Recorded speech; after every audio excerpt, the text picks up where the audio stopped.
Jérémie chapitre 1, nous commençons au verset 1. Il est écrit: Parole de Jérémie, fils de Hilkija, l'un des sacrificateurs d'Anatot, dans le pays de Benjamin.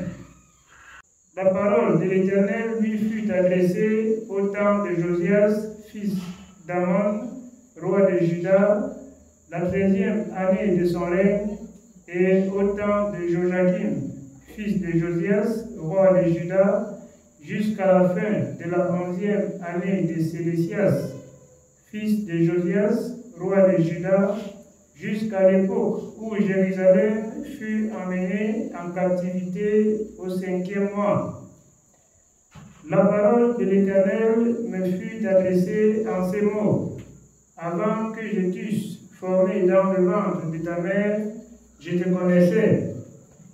Et avant que tu fusses sorti de son sein, je t'avais consacré, je t'avais établi prophète des nations. Je répondis: Ah, Seigneur Éternel, voici, je ne sais point parler, car je suis un enfant. Et l'Éternel me dit: Ne dis pas, je suis un enfant, car tu iras vers tous ceux auprès de qui je t'enverrai, et tu diras tout ce que je t'ordonnerai. Ne le crains point, car je suis avec toi pour te délivrer, dit l'Éternel. Amen. Alors, nous voyons là ce soir la mission de Jérémie. Tout de même, chaque serviteur que Dieu a appelé, ou chaque enfant de Dieu que Dieu permet qu'il rencontre la parole de la vérité, c'est pour un but bien précis. C'est pour un but bien précis. Alors, il n'y a que par ta faute que tu peux perdre ce que Dieu a disposé pour toi. Si tu es dans la maison de Dieu, ce n'est pas au hasard que tu te retrouves dans la maison de Dieu. Mais sache aussi que par ta faute, comme c'est écrit toujours dans le livre de Jérémie, tu peux perdre le salut. Jérémie, pour remonter à l'homme de Dieu, il a dit au Seigneur: Je suis un enfant. Le Seigneur lui fait savoir, chaque serviteur qu'il envoie, avant qu'il ne naisse, avant qu'il ne soit même conçu dans le ventre, dans le sein maternel, Dieu connaît, Dieu l'établit, Dieu l'arrange. Ce qui fait que chaque enfant de Dieu ou chaque serviteur de Dieu, pour une mission de la part du Seigneur, Dieu le prépare d'abord. Dieu l'a, depuis même le sein maternel, préparé.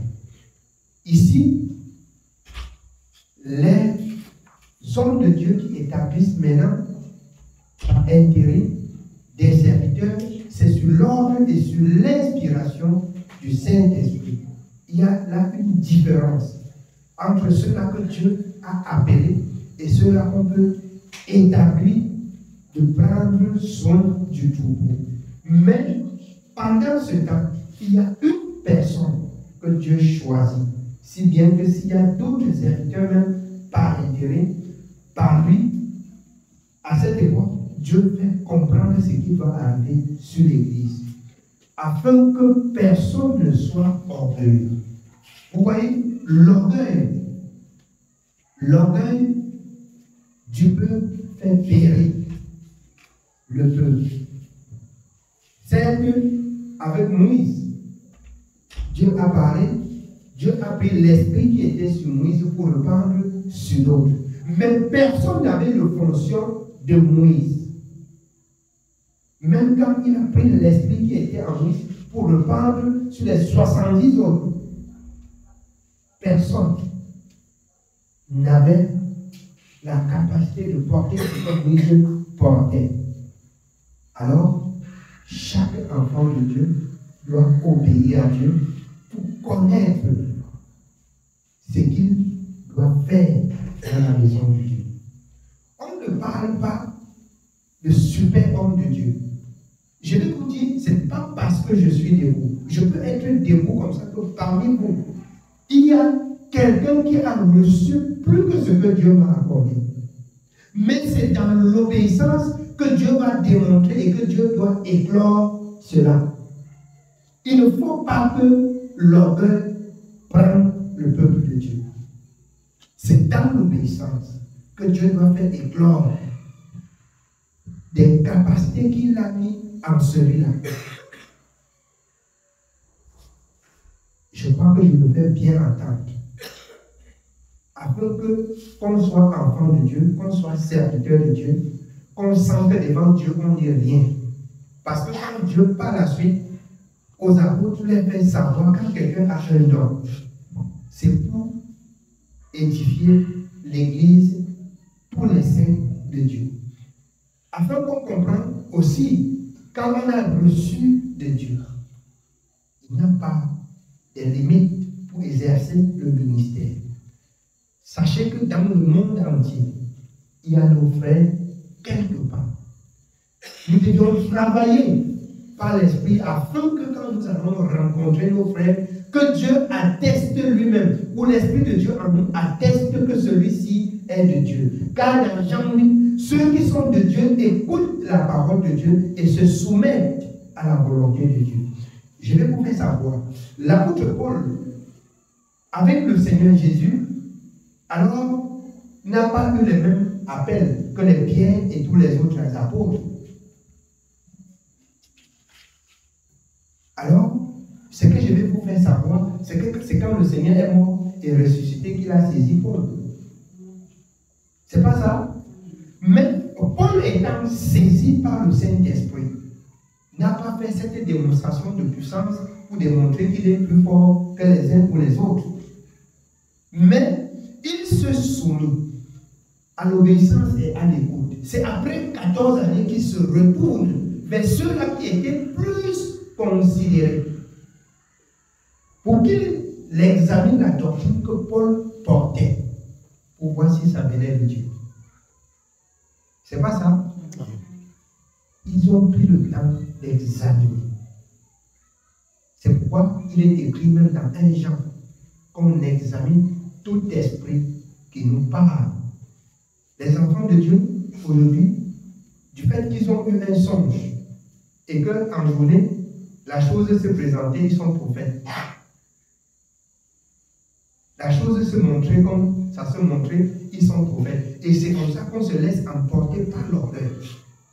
Parce que j'ai vu, et cela est arrivé. Quand même la prédication va sortir, ils vont dire qu'ils pensent que quoi? Quand je vois, ça arrive. Et c'est là où l'orgueil naît dans les cœurs. Bien aimé, s'il fallait s'enorgueillir pour ce qu'on voit et que ça arrive, c'est que depuis le temps du feu serviteur de Dieu, je devais m'enorgueillir. Je ne parle pas pour plaisanter. Avec le Père, pour que le Père a dit, il a été appelé par Dieu.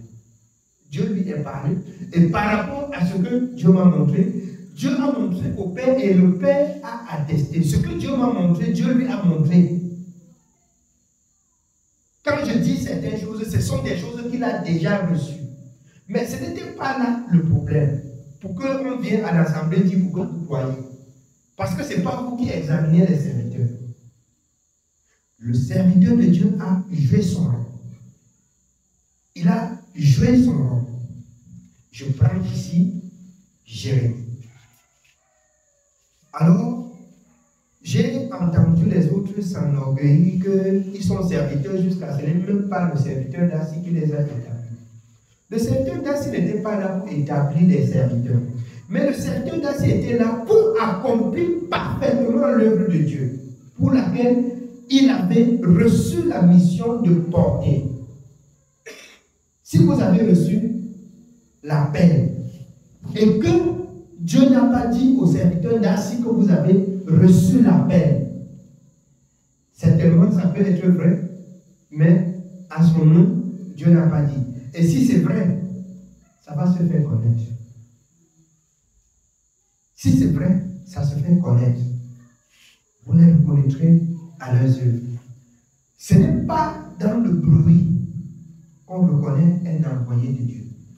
Un envoyé de Dieu, il ne suffit pas seulement, comme je disais tout à l'heure, qu'on fait le songe et que le lendemain le songe s'est accompli, qu'on dit qu'on est prophète. Il faut mûrement traiter son corps et la tenir assujettie. Celui qui est appelé de Dieu n'avance pas des vaines paroles. Il est séparé des tiraillements et des disputes. Il agit avec douceur, il agit avec conviction. Il parle de la part de Dieu selon la parole de Dieu. Il n'augmente pas sa sagesse. Parce que je vois là des super hommes de Dieu qui ont tellement reçu de Dieu si bien qu'ils augmentent leur part, on dit Amen. Ceux qui sont de Dieu, Jean 8,47, écoutent la parole de Dieu. De même, ceux qui sont envoyés de Dieu parlent de la part de Dieu. Ici, Dieu dit à Jérémie, avant que tu ne sortes même les entrailles de ta mère, je t'avais consacré serviteur, prophète de l'Éternel. Donc, quand Dieu, bien-aimé, a établi un serviteur, votre mépris ne peut pas faire changer Dieu. Les hommes changent, mais Dieu ne change pas. Et c'est la raison pour laquelle, dans Romains 14, 5, qui es-tu pour juger celui que Dieu a envoyé? S'il tombe ou s'il reste debout, ça te regarde à poche. Dans 1 Corinthiens 2, le jugement, nous savons que Dieu ne nous donne pas la permission de juger. Mais l'homme spirituel, l'homme qui est intelligent, dans 1 Corinthiens 2, à partir du verset 9, l'homme qui est intelligent parle de la part de Dieu et la parole de Dieu juge. Là, il est à l'écart. C'est-à-dire, s'il veut te reprocher, il ne te reproche pas la parole. Peu importe que tu reçois ou que tu ne reçois pas. Comme il a dit ici à Jérémie, il n'a pas parlé de lui, mais il a parlé de la part de l'Éternel. Il n'a pas parlé de sa part. Il a parlé de la part de l'Éternel. Parce qu'il y a beaucoup de choses qui se fabriquent. On dit, on est super homme de Dieu. On a fait le songe et c'est arrivé. Maintenant, on marche dehors. On a fait le songe et ça arrive. Il peut nous dire quoi? On a un peu de dehors. Mais je vous rassure, la suite du temps, doit être la confusion et la perdition. Si vous avez reçu quelque chose de Dieu, comme certains ont dit, qui étaient du milieu de nous, que je veux monopoliser, machin, non, ne laisse pas que les dons s'éclorent. Les dons là, pour qu'elles s'éclorent, c'est d'abord dans la sanctification et dans l'obéissance. Et quand elles s'éclorent, personne pour éteindre, personne pour ralentir. Il n'y a personne. Ça doit se montrer, on va voir. Ce sont des œuvres. L'œuvre consiste à la vie que tu mènes. Tu mènes une vie de sainteté. Ça ne se cache pas. Tu mènes une vie de péché. Ta vie est ruinée et chaque personne voit. Ça démontre sur ta vie. Même si tu es riche, tu dois être misérable. Tu dois être misérable, même si tu es riche. La vie d'un homme ne dépend pas de ses biens. Donc il faudrait que chaque enfant de Dieu prenne conscience de sa vie ou de sa position dans la maison de Dieu. Vous êtes des futurs serviteurs, servants. Vous êtes des prophètes, vous êtes des prophétesses. Mais c'est dans l'obéissance que Dieu doit montrer à chacun ce qu'il est. Soumettons-nous à Dieu. Résistons au diable et il fera loin de nous. C'est dans l'obéissance. C'est dans l'obéissance. Amen. Beaucoup ont été remplis d'orgueil que j'ai même rencontré le Père avant lui. C'est comme si c'était un concours que les amis, ce sont les premiers qui ont rencontré le Père. Amen. Bien-aimé, je ne cesserai jamais de dire, j'ai appris quelque chose grandement auprès de lui, l'humilité. Si l'orgueil me gagnait, je vais vous dire ce soir, il y a beaucoup de choses que je recevais et que je ne parle pas, si ce n'est pour plaire que je lui dis. Et quand je lui dis, c'est lui qui dit, c'est lui qui est chargé de dire. Je vous dis, je ne dois pas choisir des choses sur lesquelles le Seigneur m'a donné et que je lui ai dit et qu'il a parlé. Parce qu'aujourd'hui, ça va faire un peu d'orgueil que quelqu'un a vu et à l'église, non, Dieu m'a montré ceci, Dieu m'a montré cela, pour qu'on sente que Dieu parle aussi par cœur. Je vous donne du bon conseil, comme la parole de Dieu dit dans le livre de Proverbes. L'humilité n'est pas aussi seulement le respect. Le respect, c'est de savoir se rapprocher, prendre le conseil, même quand on a vu et c'est arrivé. On doit savoir comment s'en prendre. Parce que l'orgueil aussi, c'est que Dieu m'a aussi parlé. Il faut faire attention. Il faut faire attention. Et par moments, d'autres agissent jusqu'à qu'on comprenne seulement dans le témoignage. Ça va vous rendre orgueilleux. Si Dieu parle, même si c'est Dieu qui vous parle, quand je quitte de la Genèse, même partant jusqu'à n'importe quel niveau, les hommes de Dieu, ceux qui travaillaient même avec Moïse se rapprochaient de Moïse. Ceux qui ont travaillé même avec les apôtres, ce n'est pas tous qui parlaient. Parce qu'à un moment donné, si on ne se comprend pas, quand on va sortir même pour évangéliser, tout le monde va parler, ou tout le monde va montrer qu'il connaît. Ou quelqu'un doit avoir la vision et il doit rapidement expliquer et appeler les autres exhorter pour qu'on sente que Dieu parle par là. Il faut faire attention. Il faut faire attention. L'humilité précède la gloire. Laissez-vous élever par Dieu. Je pense que si on est assez humble, on doit comprendre cela avec le temps. Chacun doit savoir son rôle avec le temps. Amen.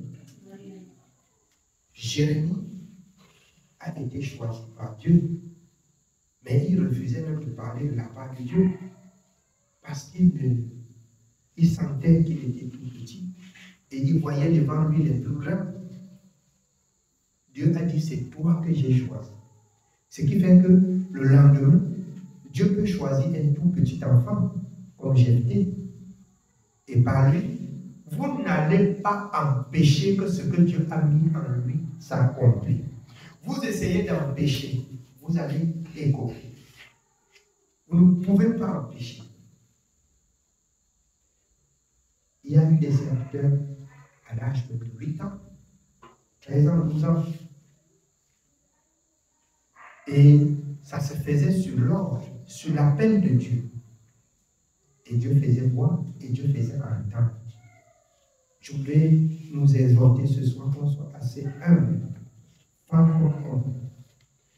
Je vous dis, si on est humble, juste ici, il y a beaucoup de choses qui ne s'accomplissent pas au milieu de nous, parce qu'on écoute comme ça, beaucoup de personnes ont leur position dans le cœur. Beaucoup ont des positions dans le cœur. Et je vais vous dire, avant qu'il ne soit tard, sachez comment être humble. Avant qu'il ne soit tard. Connaissez comment vous devez être humble pour que nous servions dans un état d'esprit d'humilité. Amen. Pourquoi? Parce que quand on entre même en profondeur de la parole, on sent que même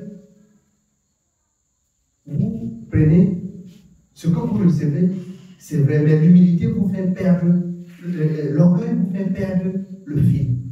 Alors que si on est humble, ce qu'on reçoit, ça va aller croissant. Vous pensez que je veux être le seul serviteur?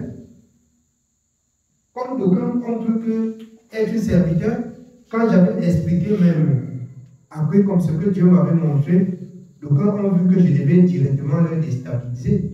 Mais je voudrais exhorter pour dire, restons pour voir comment ça va arriver. Voyons comment Dieu fait ses... Mais jusqu'ici, on a vu comment c'est arrivé. C'est pas ça.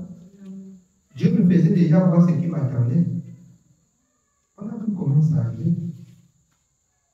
Donc, si on est assez humble, certainement l'humilité pouvait faire arriver d'une autre façon. De la même façon que le Seigneur a dit, le scandale doit arriver, mais malheur à celui par qui le scandale doit arriver. Le scandale doit arriver. Il ne faudrait pas, mon bien-aimé, que le scandale entre dans la maison de Dieu par toi. Sois humble. Évite de traiter certains dossiers. Il y a certains dossiers, quand on te dit, tu m'amènes à l'église. Et le Seigneur demande, là, quand il y a des sujets, vous rencontrez un ou deux anciens pour traiter. Parce que ce que vous dites, tu as dit à quelqu'un que tu aimes beaucoup, ou que tu causes beaucoup, que tu vois qu'il t'aime beaucoup. Il a résolu aussi comme il peut le résoudre. Et tu te trouves confronté un peu dans ta position. Parce que le serviteur, là, quand on va lui trouver, il va pincer le cœur des gens avec. Il va... Mais je voudrais rendre grâce à Dieu parce que je n'ai jamais exprimé le sentiment de mon cœur. Je dis toujours ce qui est écrit. Même si mes paroles sont... Vous voyez que les paroles là sont tellement justes, ce ne sont pas mes paroles, ce sont des paroles écrites. Et je voudrais exhorter le peuple de Dieu de plus parler dans la parole. Parler de vous dans la parole. Et je nous exhorte, mes bien-aimés, soyons beaucoup humbles.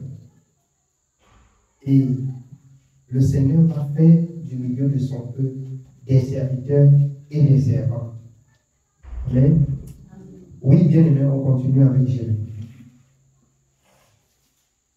Nous continuons au verset 16.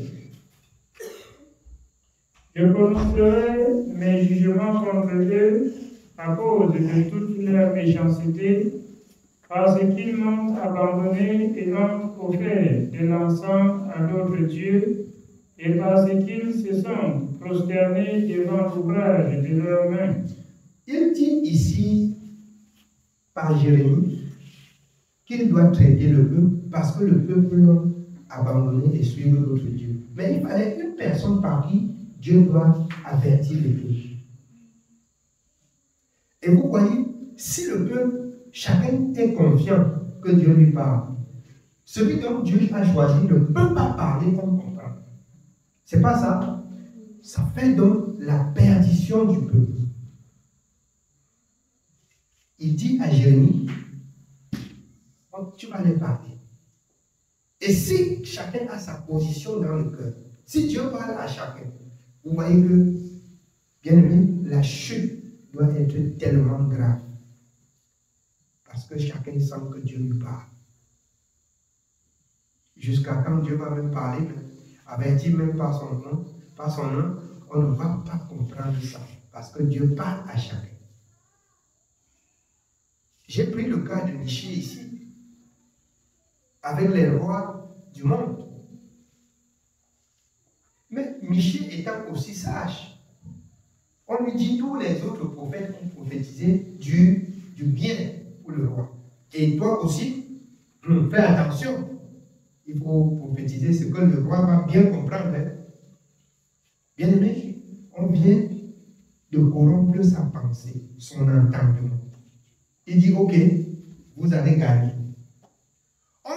jusqu'à combien de fois dois-tu jurer que ce que tu dis est la vérité? Bon, maintenant, si vous voulez que je me prenne moi-même à témoin, je vous dirai ce que Dieu a dit. Je vous dirai ce que Dieu a dit. Voici si vous partez. C'est comme ça que vous allez perdre la guerre. Si vous voulez entendre ce que Dieu a dit. Et alors, juste ici, on lui a laissé le privilège d'exprimer ou de jurer. Il a, non, si vous jurez, c'est que vous touchez déjà la loi de mon Dieu. C'est pas ça. Maintenant, là, vous allez entendre la vérité. Parce que vous voudriez autrefois que je fais votre volonté. Maintenant, si vous voulez entendre la volonté de Dieu, vous partez en guerre, alors vous allez faire. On dit, frappez-le. Il dit, comme vous me frappez là, comme vous m'envoyez en prison là, si vous partez jusqu'à vous rentrer, sachez que Dieu ne parle pas par moi. Sachez que Dieu ne parle pas par moi. Si vous partez jusqu'à vous rentrer. Ainsi, la parole de l'Éternel s'est accomplie. Et si le peuple était aussi assez humble pour écouter, pourquoi est-ce qu'ils ont interpellé Michée? Parce qu'ils savaient aussi que Dieu parlait justement par Michée. Ils savaient bien que Dieu parlait par Michée. Je ne sais pas si vous voulez forcer la volonté de Michée de dire à Dieu de changer sa volonté. En tant qu'homme de Dieu, si vous voulez qu'on prophétise ce qui va vous plaire, on doit vous prophétiser des mensonges. Mais si vous voulez entendre la parole de Dieu, vous allez entendre ce qui est dur. Mais ce qui est dur, c'est ce qui est bien pour vous. Ce qui est dur, c'est ce qui va vous amener à la perfection.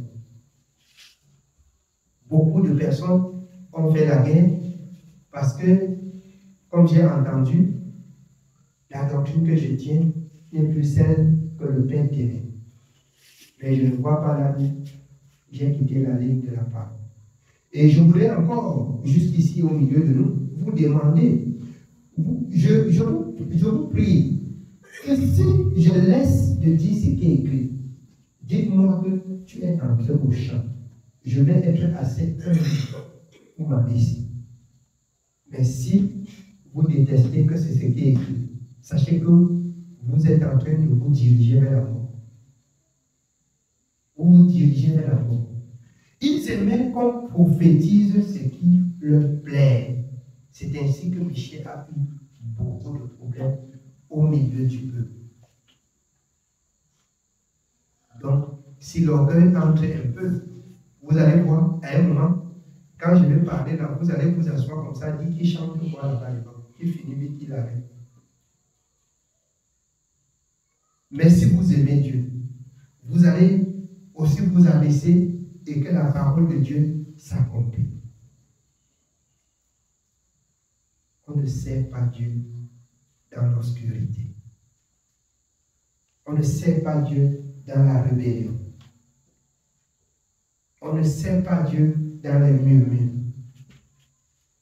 Si les murmures nous gagnent encore, restent encore en nous les mauvaises pensées, les mauvaises désirs. Je vous exhorte, sachez que nous n'avons pas encore cru. Peu importe ce que ton prochain peut te faire, la nature de ton prochain, si c'est le péché, il faut que ta nature, toi, qui vois que tu es sauvé, soit la sainteté. Afin que s'accomplisse la parole de Dieu dans le livre de l'Apocalypse. Que ceux qui pêchent continuent à pécher. Et que ceux qui se sanctifient continuent encore à se sanctifier. Que l'attitude de l'autre ne t'amène pas à abandonner la bonté, la miséricorde, la fidélité et la persévérance envers ton Dieu. Il y aurait beaucoup d'incrédules. Il y aurait beaucoup d'appels, mais il y aurait très peu d'élus. Et ceux qui doivent être élus, je vous dis, ce sont ceux qui doivent se soumettre à la parole de la vérité. Ce sont ceux-là qui doivent se soumettre à la parole de la vérité. On peut chercher encore Dieu dans des grandes assemblées où on voit les grands pasteurs avec les vestes et ils vous font des promesses de voyage, des promesses de réussite, des promesses de les rêves, comme je vois dans les réseaux sociaux. Oh, tu auras une belle maison cette année. Ça réjouit le cœur. On est content. Mon bien-aimé, que je sois avec la maison ou sans la maison, je me bâtis une maison dans le ciel, dans l'obéissance. Détruire celle qui est sur la terre, jour par jour, pour mettre la fondation de celle qui subsiste pour l'éternité. Détruire ce qui est sur la terre. Accepte perdre ce qui est sur la terre pour construire ce qui est dans le ciel. C'est par là que tu dois gagner le royaume. C'est par là que tu dois gagner le royaume. Vous connaissez bien l'histoire de l'homme riche. Quand le Seigneur dit, vends tout ce qui t'appartient et partage le prix aux pauvres. Aïe, on l'a touché. On l'a touché. On l'a touché. Ce n'est pas pour s'enorgueillir. Quand je rends souvent un témoignage, je rends un témoignage de moi-même. Il y a beaucoup de personnes au marché qui m'ont même posé la question, tu es quel genre de personne? Maintenant, on ne sait pas si quelque chose qui est important à toi ou ce qui n'est pas important. Je dis même des bails. Ou c'est important ou c'est pas important. Ou c'est grand ou c'est petit. On ne connaît pas. Ce n'est pas pour me jeter des fleurs. Il faudrait qu'on arrive au stade où plus rien ne doit retenir le cœur. Je dis plus rien. Ça ne voudrait pas aussi dire que ce que nous avons, nous jetons dans nous. Mais je voudrais encore que l'humilité nous gagne. Afin qu'on fasse comme l'apôtre Paul. Ce qui était très utile pour lui, il a regardé comme de la boue afin de gagner Christ. Afin de gagner Christ. Amen. Oui, bien aimé, nous continuons avec Jésus. Nous continuons au verset 17. Et toi, saint terrain, lève-toi et dis-leur tout ce que je t'ordonnerai. Ne tremble pas en leur présence, de peur que je ne te fasse trembler devant eux. Voici, je t'établis en ce jour sur tout le pays comme une ville forte, une colonne de fer et un mur d'airain contre les rois de Juda, contre ses chefs, contre ses sacrificateurs et contre le peuple du pays.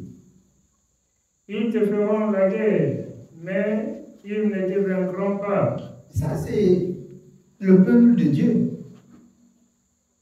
Et que Dieu a trouvé et choisi un enfant pour leur parler. Vous étiez mon peuple, mais vous avez laissé de faire ce que je vous ai recommandé. Et il prépare Jérémie. Tu vas aller leur parler. Ils vont te faire la guerre. Mais pourquoi quand je dois dire cette parole, et subitement, le peuple de Dieu va se retourner contre moi et ça va me déranger. Ça ne me dérange pas.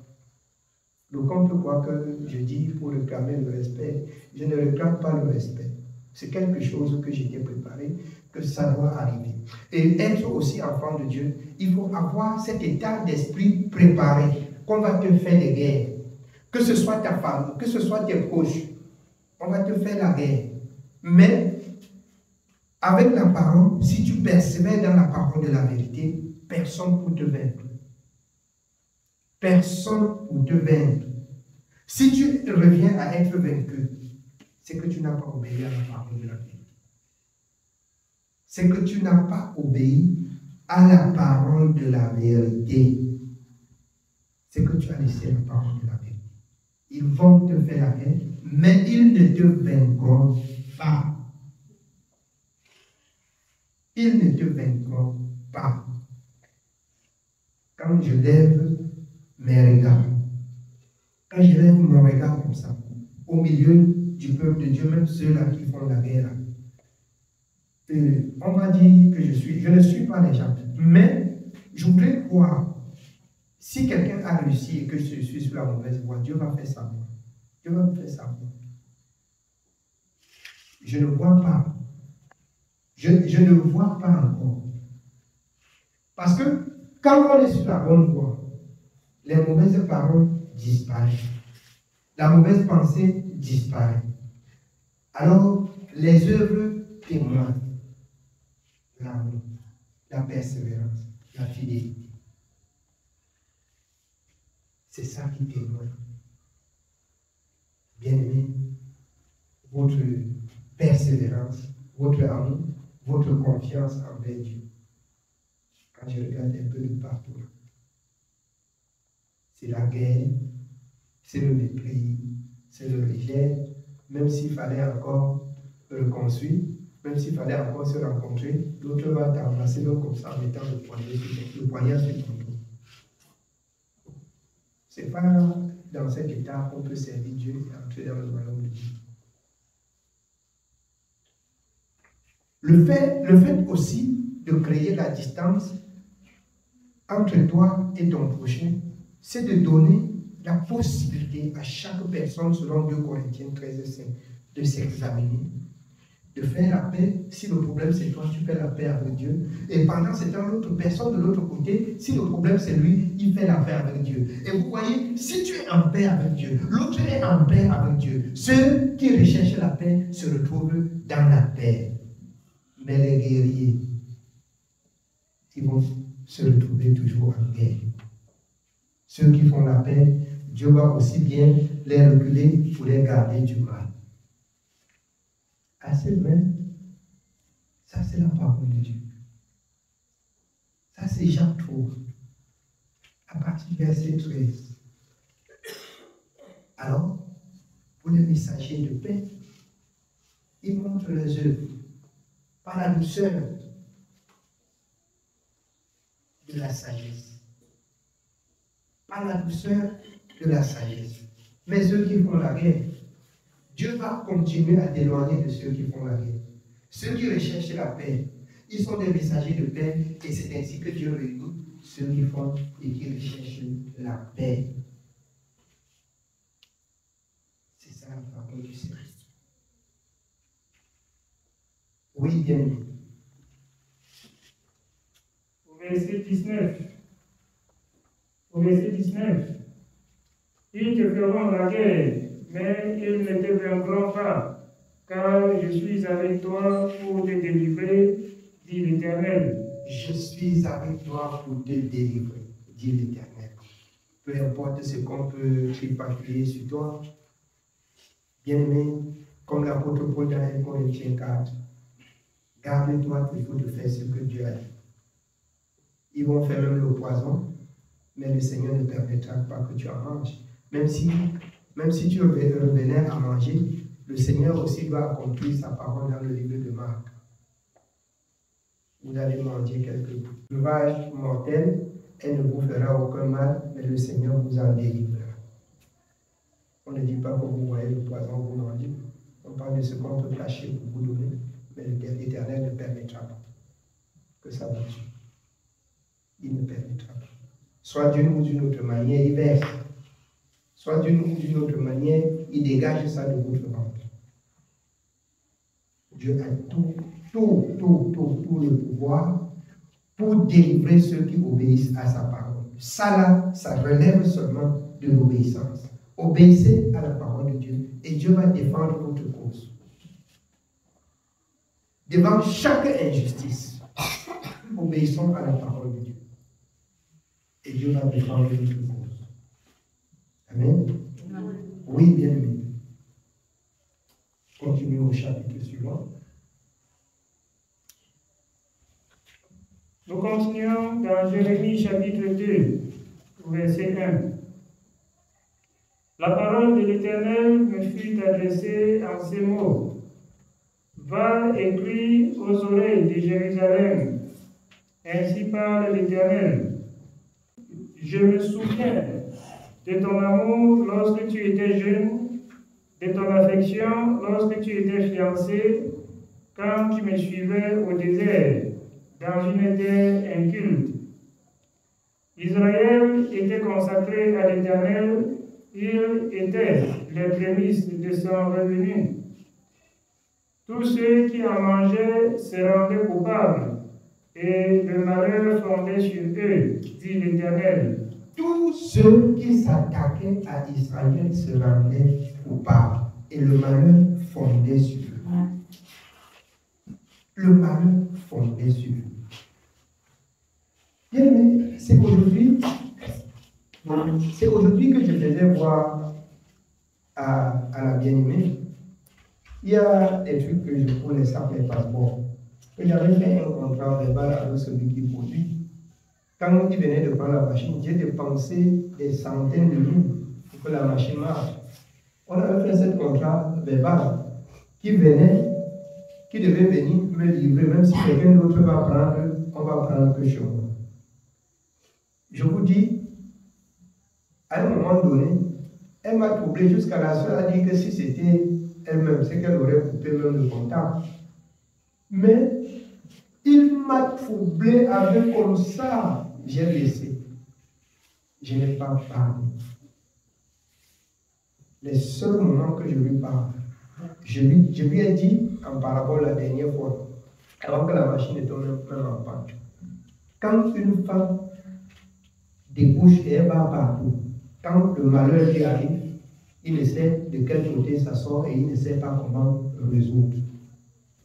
Donc la façon dont tu agis, ta chute c'est pour bientôt. Et voilà comment je vais te quitter. Quand je vais couper le pont avec toi, alors ça serait fatal pour toi. Je lui ai dit, on ne me fait pas ça. Et je t'ai dit, je t'ai excusé, il y a une, il y a deux, il y a trois fois, jusqu'à ce que tu viens vendre à celui qui est une boutique après moi. Quand je vends à 2800, il vend à 2500. J'avais stocké mon argent sur toi pour gagner, mais maintenant, c'est toi qui gagnes. Je lui ai dit, ok, il n'y a pas de problème. Il est venu, la machine est en panne. Même partout où il livrait, il ne livre presque pas. Et je m'étais déjà entendu avec quelqu'un d'autre. Celui-là, on est en train de refaire la machine pour que celui-là travaille. Et je lui ai préparé seulement comme ça. Il est venu, l'autre, vous pleurez, il pleurait. J'ai donné même l'argent même de ce qui n'a pas livré. J'ai dit pas. Il part, il fait la machine, tombe encore en panne. Jusqu'à ce qu'il y a le tue même. Il n'arrive même pas. J'ai dit c'est très bien. Je n'ai pas encore commencé de l'autre côté où je vais désormais prendre les trucs.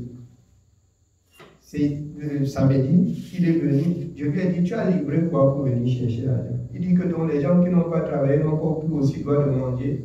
Il a signé là. J'ai pris 50 000, je lui ai donné. J'ai dit qu'il est devant ma porte. C'est comme ça, parce qu'il était venu avec une petite quantité. Je lui ai dit, le temps va arriver. Je vais couper le pont une fois avec toi. Et ce que tu as cherché sur toi la vie. Et c'est la guerre. Et j'ai dit, c'est ça que tu souffres maintenant. Même quand j'ai parlé seulement là, il a commencé à avoir les conséquences. Et les conséquences, je n'ai pas manqué de lui dire, c'est ce que tu as cherché toi-même. Depuis le monde, quand j'ai fait le bien et ceux qui cherchent à me faire du mal, je n'ai pas vu qu'ils se portent bien, qu'ils aient cru ou qu'ils n'ont pas cru. Ce n'est pas pour me jeter des fleurs. Qu'ils aient cru ou qu'ils n'ont pas cru. Celui qui cherche à me troubler se trouble lui-même. Il se trouble lui-même. Là où il est maintenant, il est troublé. Je suis tranquille. C'est une marchandise que je peux annuler même parmi mon stock. Je n'ai pas de problème. Je peux annuler même sur mon stock. Je n'ai pas de problème. Alors, parce que j'achète d'abord une autre qualité au Niger. Je peux même annuler. Et je n'ai pas de problème. La preuve en est, il avait fait ça, Dada a dit qu'il ne prend plus jamais. Mais je lui ai supporté jusqu'à l'heure où je suis, où je lui parle. Je lui supporte. Mais à l'heure où je parle là, il m'a fâché la dernière fois, ça ne fait pas 2 semaines. Je lui ai parlé. Et quand j'ai parlé dans les machines, ils se sont arrêtés. C'est lui qui souffre maintenant. C'est lui qui souffre. Je n'ai pas de problème. C'est lui qui souffre. C'est pour dire à chaque enfant de Dieu, toute mauvaise action que tu peux mener, ça répercute sur ta vie. Ce que Dieu te dit, prends en considération. Fais ce que Dieu te dit. C'est pour aménager ton éternité auprès de Dieu. Le méchant périt dans sa méchanceté.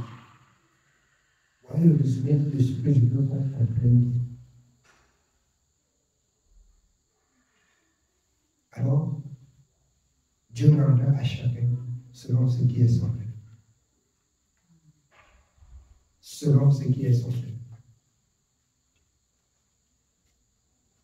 Je voudrais rendre grâce à Dieu parce que par sa méchanceté, j'ai préparé une autre personne qui a acheté la machine. Il va me fabriquer ça.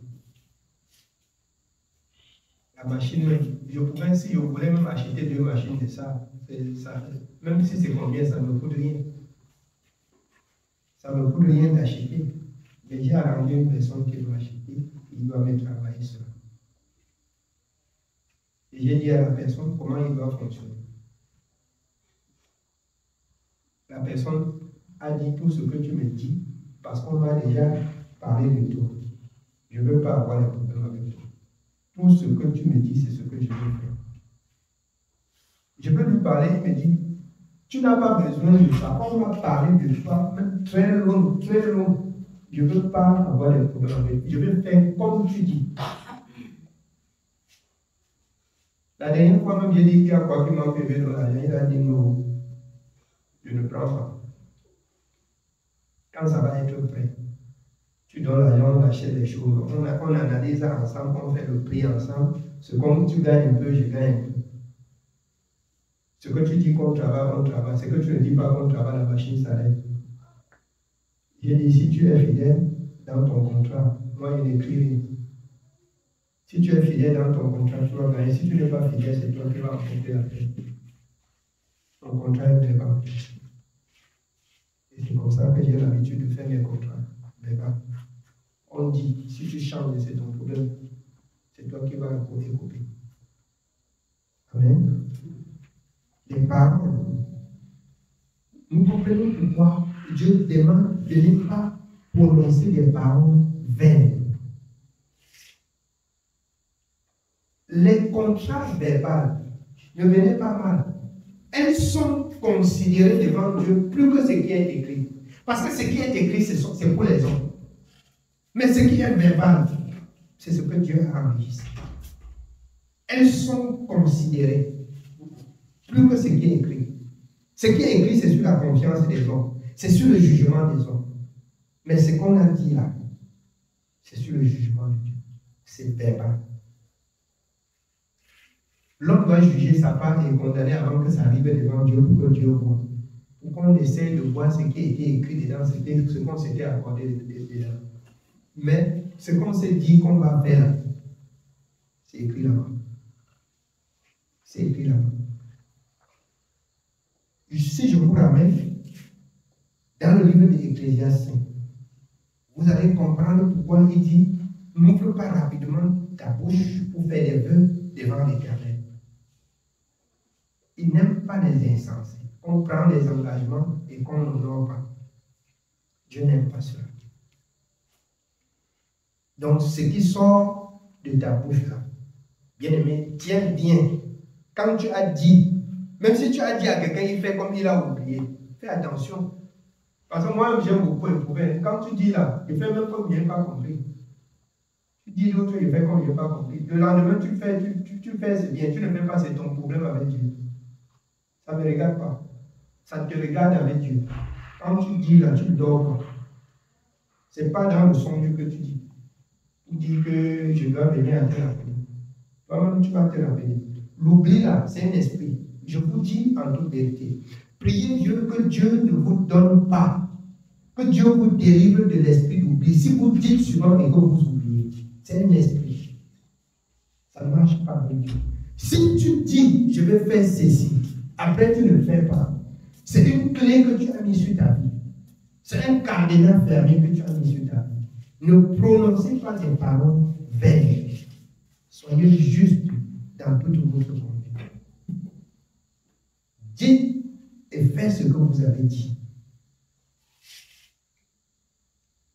Souvenez-vous, quand le Seigneur parlait des pharisiens, il parlait de bouche, mais le cœur loin. C'est ça? Ne soyez pas des pharisiens. Tu dis je vais, et après, c'est passé. Puisque celui à qui tu parlais, il ne rappelle plus bonjour, ça va. Non, on peut m'aborder, me piquer, qui parle, je ne parle pas. Mon ami, parlez là, parlez beaucoup là, c'est un piège. Hein? C'est un piège. Ne dis jamais que je veux faire et tu ne fais pas. Ne dis jamais que je ne dois pas faire et tu fais. C'est aussi un problème. C'est un problème devant Dieu. La parole de Dieu, c'est oui, oui, oui. Non, non, non. Tu as dit non, maintiens sur le non jusqu'à la fin. Tu as dit oui, maintiens sur le oui jusqu'à la fin. Il peut avoir que tu te repens sur quelque chose que tu as dit et qui n'est pas cela. Mais quand c'est un vœu aussi, est-ce qu'on se repent du vœu? Quand on émet un vœu, on doit l'accomplir. Mais quand c'est une parole vaine, on peut se repentir. Mais quand c'est un vœu, on ne se repent pas, on a accompli. On a accompli. Si tu ne peux pas, tu attends ce que tu dois subir. Sur ce que Dieu doit soumettre sur toi que tu subis. Oui, bien aimé, on continue. Nous continuons au verset 4. Écoutez la parole de l'Éternel, maison de Jacob, et vous toutes, famille de la maison d'Israël. Ainsi parle l'Éternel. Quelle iniquité vos pères ont-ils trouvé en moi pour s'éloigner de moi et pour aller après les choses des néants et n'être eux-mêmes que néants? Ils ont trouvé quel péché en Dieu pour s'engager dans des choses de néant, étant eux-mêmes néants. Quelle iniquité! C'est ici pour demander la raison au peuple de Dieu. Quand tu pèches contre Dieu, tu as trouvé quoi de mal en Dieu pour pécher contre Dieu? Tu as trouvé quoi de mauvais pour pécher contre Dieu? Pour revenir à prendre l'engagement et après, tu pèches contre Dieu. Tu as trouvé quoi? Tu as trouvé quoi?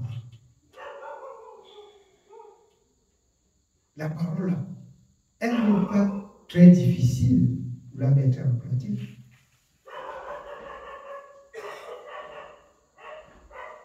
Elle n'est pas trop dure. Amen.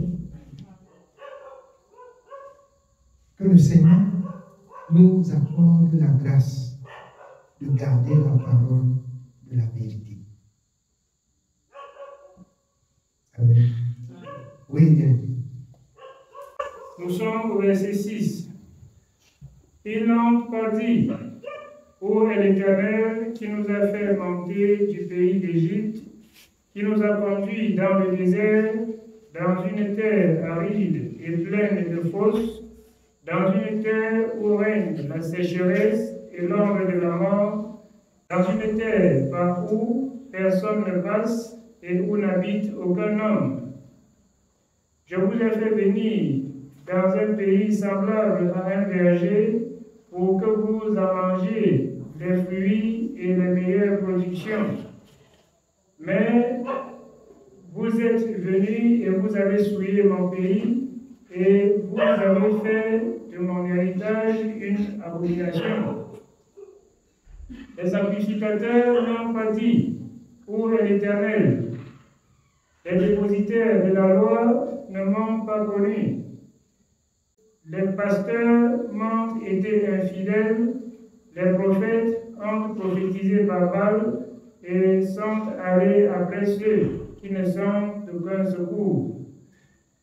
C'est pourquoi je veux encore contester avec vous, dit l'Éternel, je veux contester avec les enfants de vos enfants.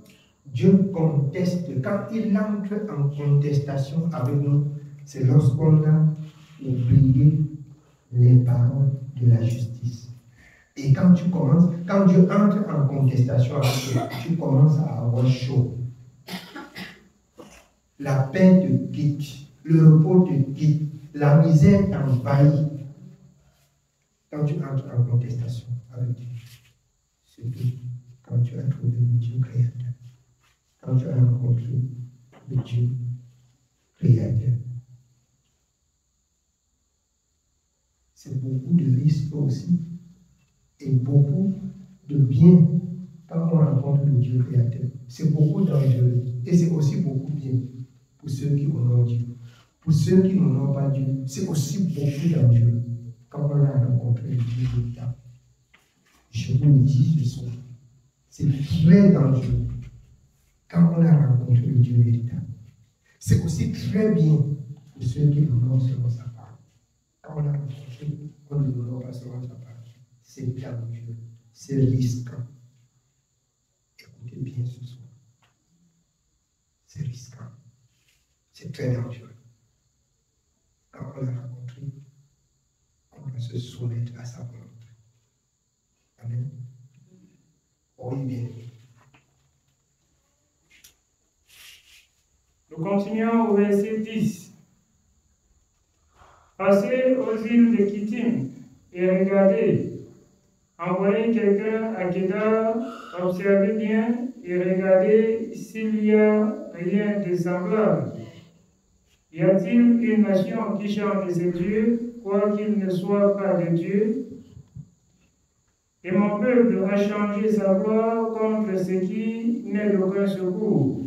Y a-t-il une nation qui change ses dieux? Non. Comment le peuple de Dieu va changer Dieu? Peu importe les souffrances, les tribulations et ce qu'on dit, l'enfant de Dieu doit rester fidèle. L'enfant de Dieu doit persévérer dans la justice et dans la vérité de la parole. Pour ne pas se plaindre de l'un ou de l'autre. Pour se plaindre quand on souffre de ses propres péchés, lamentation. C'est pourquoi Dieu dit que chacun se plaint de ses propres péchés. Jésus a soutenu ce que Dieu lui a donné de dire au monde jusqu'à être crucifié. Il a soutenu ce que Dieu lui a confié de dire au monde. C'est pour ça qu'il a souffert la croix. C'est pour ça qu'il est resté fidèle dans la mission. Toi aussi, quand tu crois, c'est la même façon. Il y aurait des tribulations, il y aurait des guerres, mais ce sont ceux-là qui vont rester fidèles comme Jésus a été fidèle jusqu'à la fin. Il y aurait des guerres, il y aurait des tribulations. Si quelqu'un vous avait dit, quand on a cru, on s'est baptisé en Jésus, c'est cadeau. Et comme les autres chantent cadeau, le cadeau là, c'est le don de Dieu. Mais sachez que derrière le cadeau là, il y a le travail. Il y a le travail pour rester pour toujours avec le cadeau là. Sinon, le cadeau là, pour toi, doit être empoisonné. Le cadeau là, tu viendra te tuer seul. Mais le cadeau là, pour que ça reste là, mon ami, quand tu l'as saisi, il faut l'arrêter bien. Sinon, le voleur arrache. Parce que c'est tellement précieux. Cadeau là, quand tu l'as reçu. Tout le monde le reçoit, mais tout le monde ne garde pas. Tout le monde peut recevoir le cadeau là, mais tout le monde ne peut pas garder. Mais ceux qui vont arriver à garder, mes bien-aimés, ils doivent arriver. Amen. Oui, bien. Nous sommes au verset 12 de Jérémie chapitre 2. Cieux, soyez étonnés de cela. Frémissez d'épouvante et d'horreur, dit l'Éternel, car mon peuple a commis un double péché. Ils m'ont abandonné, moi qui suis une source d'eau vive, pour se creuser des citernes crevassées qui ne retiennent pas l'eau. Israël est-il un esclave acheté ou né dans la maison? Pourquoi donc devient-il une proie? Contre lui, les lionceaux rugissent, poussent leurs cris et ils ravagent son pays. C'est pour dire, quand tu es devenu enfant de Dieu, l'ennemi ne devait plus avoir raison sur toi. Contre toi, l'ennemi ne devait plus porter le regard. Ou tu es sauvé, ou tu n'es pas sauvé. Ou tu as rencontré Dieu, ou tu ne l'as pas rencontré. Ou tu l'as rencontré, ou tu ne l'as pas rencontré. Bien aimé, pour moi-même, je ne comprends pas pourquoi les enfants de Dieu comprennent tellement que c'est clair. Et on revient le lendemain à baisser les mains. Vous pouvez remarquer, c'est parfois ça qui me met même très mal à l'aise envers les enfants de Dieu. Je ne sais pas si la parole là, si je voulais comprendre quelque chose, ou on comprend comme je comprends, ou on comprend autrement. Moi, c'est ce que je me pose souvent la question pour savoir. Ou on comprend au juste, ou on ne comprend pas. Ou on veut seulement lutter contre la vérité, ou on veut seulement faire ce qui nous plaît. Je m'interroge. Je me pose souvent beaucoup de questions. Et bien même quand on pêche contre Dieu, on est troublé, on n'est pas en bon état. Et je me demande toujours pourquoi le lendemain on refait la même chose. Parce que je mets mon pied ici, ça pique là, je ne mettrai plus mon pied là-bas. Simplement, je peux mettre mon pied là, ça pique. Comme je veux passer le lendemain, je vais remarquer l'endroit. Je remarque l'endroit. Et dans le lendemain, là, même si tu prends ma chose, tu descends par là, je change là. Je ne descends plus par là. Je ne mets plus mon pied là. C'est le résumé de la foi. Ce qui t'a fait tomber aujourd'hui, il ne faudrait plus que ça te fait tomber le lendemain. Ézéchiel 14.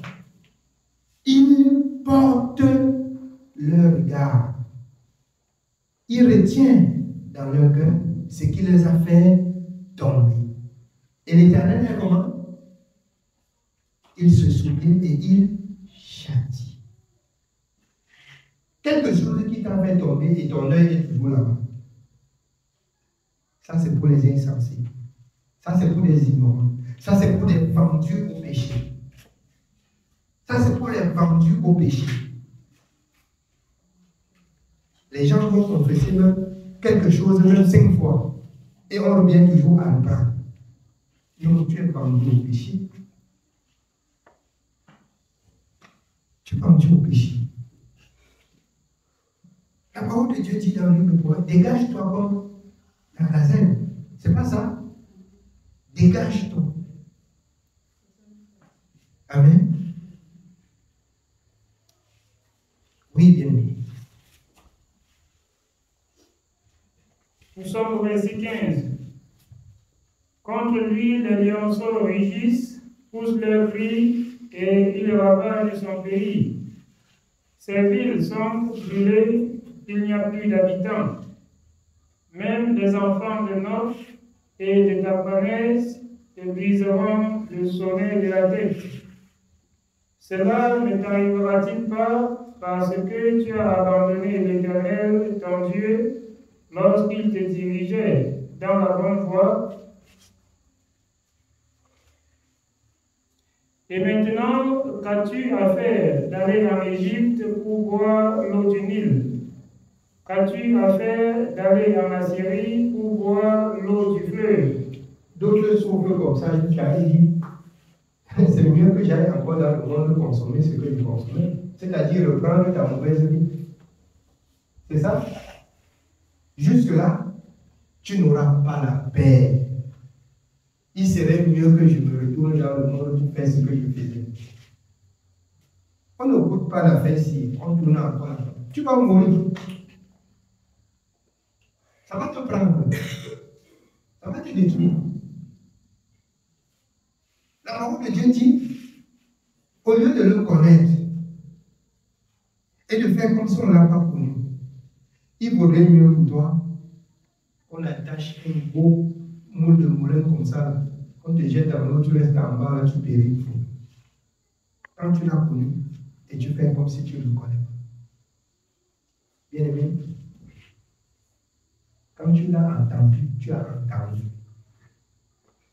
Quand tu as cru là, tu as cru. Homme d'aucuns peut penser que quand tu as cru prendre un engagement d'une bonne conscience, tu reviens le lendemain, tu te balades. D'autres même par moments changent même de lieu de prière pour aller prendre l'engagement dans un autre endroit. Vous pouvez tromper l'homme, mais vous pouvez tromper Dieu. Vous pouvez tromper l'homme, vous ne pouvez pas tromper Dieu. Vous ne pouvez pas tromper Dieu. Même s'il arrive que vous quittez, là que vous avez entendu la vérité, pour aller pécher un peu, aller prendre l'engagement de l'autre côté. C'est que de vous-même là, vous n'êtes pas juste. Parce que l'engagement que vous allez prendre, vous n'allez pas dire la vérité. C'est pas ça? Vous n'allez pas dire la vérité. Vous n'allez pas dire la vérité. Parce que, en tant que serviteur de Dieu, tu dis cela, et j'examine. Je crois que la doctrine était la même doctrine. Je te mets sur le banc. Tu t'assois. Même si je ne t'ai jamais vu, l'Esprit va me donner d'examiner par la parole.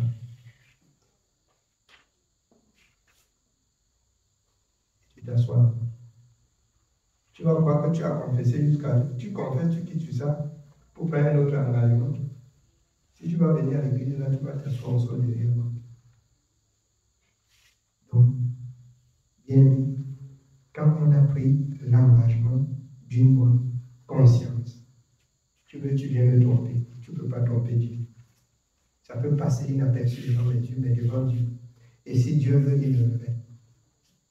Parce que ce qui est caché là, selon Ézéchiel. Amen. Il révèle à qui il veut révéler. Amen. Oui, bien aimé, je ne veux plus être long ce soir. Que le Seigneur bénisse. C'est le message de ce soir.